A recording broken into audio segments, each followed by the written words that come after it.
Israel और फिलिस्तीन युद्ध लगभग एक सप्ताह से जारी है।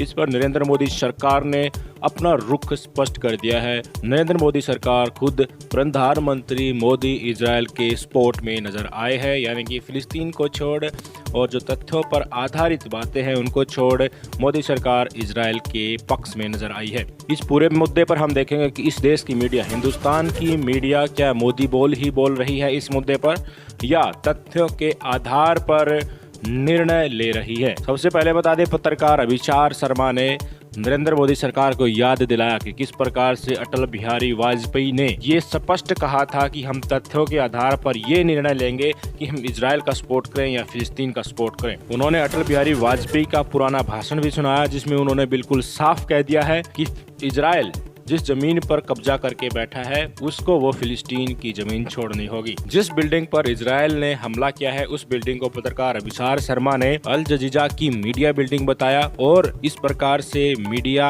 बिल्डिंग के ऊपर हमला करना उन्होंने पूरे विश्व में मीडिया की तौहीन बताया। आपके स्क्रीन पर दोस्तों, इस्राएल के हवाई हमले में वहां पर एक बिल्डिंग तोड़ दी जाती है और इस बिल्डिंग के अंदर कई मीडिया संस्थान हैं। इसके अंदर अल जजीरा के भी ऑफिसेज थे। कहा जा रहा है जनता पार्टी की सरकार बन गई, वो अरबों का साथ नहीं देगी, इजराइल का साथ देगी।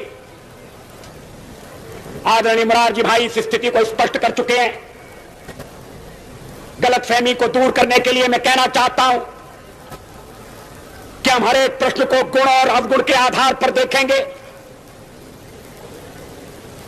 लेकिन मध्य पूर्व के बारे में यह स्थिति साफ है कि अरबों की जिस जमीन पर इजराइल कब्जा करके बैठा है वो जमीन उसको खाली करना होगी। वो साफ तौर पर कह रहे हैं कि हम मुद्दों को संबोधित करेंगे उसके मेरिट्स पर।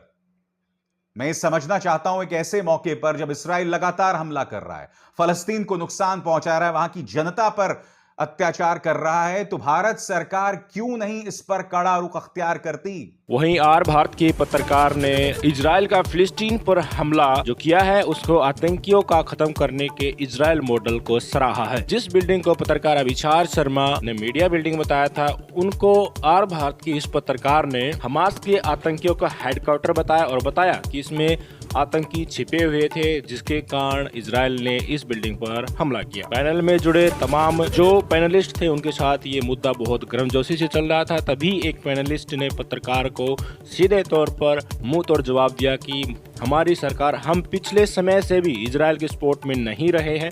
ये अब मोदी सरकार आने के बाद ही हुआ है कि हम फिलिस्तीन के हक को छोड़ इजराइल का सपोर्ट कर रहे हैं। ये इमारत वहां पर ढा दी गई। ये तस्वीरें सीधे आ रही हैं गाजा पट्टी से, जो आपको दिखा रही हूं।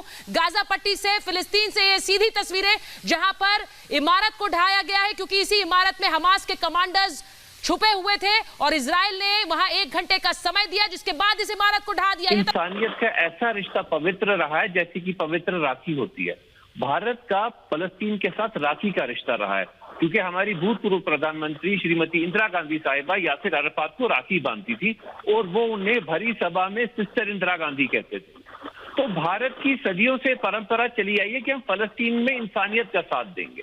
अब पता नहीं है 5-6 सालों से कैसी बीमारी हमारे देश में आ गई है कि आज इजराइल के पक्ष में भी लोग बात करते हैं। वहीं TV9 भारतवर्ष इस मुद्दे पर कमोबेश न्यूट्रल नजर आया और जिस तरह से इजराइल और फिलिस्तीन के बीच में तनाव लगातार बढ़ रहा है उससे थर्ड वर्ल्ड वार की आहट बताया है। उन्होंने बिल्कुल स्पष्ट बताया कि किस प्रकार से रशिया, पाकिस्तान, ईरान और टर्की जैसे देश फिलिस्तीन की सपोर्ट में है, वही अमेरिका, ब्रिटेन और फ्रांस जैसे देश इजराइल के सपोर्ट में है। यानी कि पूरी दुनिया 2 खेमों में बंटने लगी है। सऊदी अरब ने OIC की मीटिंग बुलाई है और जो निर्णय OIC का आएगा वो तीसरे विश्व युद्ध की आहट बन सकता है। दरअसल अरब देश नाराज हैं क्योंकि इजराइल ने फिलिस्तीन की मस्जिद पर हमला किया है, वो रमजान में किया है, जिसके कारण मुसलमानों की धार्मिक भावना को आहट हुई है।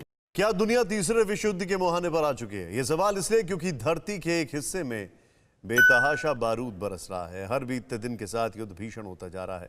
2 मुल्क इस कदर जंग लड़ रहे हैं मानो एक दूसरे को मटियामेट करके ही मानेंगे। ये 2 देश हैं, इजराइल और फिलिस्तीन, जिनकी वजह से सबकी जान सांसत में। हफ्ते भर से छिड़ी जंग में अब दुनिया के ताकतवर मुल्क लामबंद होने लगे हैं। एक तरफ तुर्की, रूस, ईरान और पाकिस्तान फिलिस्तीन के साथ खुलकर आ चुके हैं, तो इजराइल के पीछे सुपर पावर अमेरिका की ताकत है। सवाल यह है कि मिडिल ईस्ट में छिड़े आसमानी संघर्ष का अंजाम क्या होगा? क्या ये महायुद्ध की आहट है? वहीं आज तक की श्वेता सिंह ने इस मुद्दे पर एक स्पेशल शो रखा और कहा कि इजराइल फिलिस्तीन के आतंकियों को या फिलिस्तीन से चुन चुन कर बदला लेगा। जिस इमारत पर इजराइल ने हमला किया था उस इमारत को श्वेता सिंह ने हमास के आतंकियों का ठिकाना बताया और कहा कि उसमें गाजा का कमांडर छुपा हुआ था और वो कमांडर उस हमले में मारा गया। यानी कि कमोबेश जो मोदी सरकार की जुबान है वो ही श्वेता सिंह भी बोलती नजर आई। इजराइल ने शुरुआत में ही ये चेतावनी दी थी कि वो चुन चुन कर बदला लेगा और हमास पर लगातार उसका पलटवार जारी है। उसने जो हवाई बमबारी की है उसमें एक बहुत महत्वपूर्ण जो इमारत थी जो कि कट्टरपंथी संगठन है फिलिस्तीन का हमास, उसकी उस इमारत पर हमला किया, जमींदोज हो गई वो इमारत। वहां पर जो गाजा का कमांडर था वो भी मारा गया और इसके साथ ही जो कम्युनिकेशन लाइन है हमास की वो भी बुरी तरीके से प्रभावित हो गई।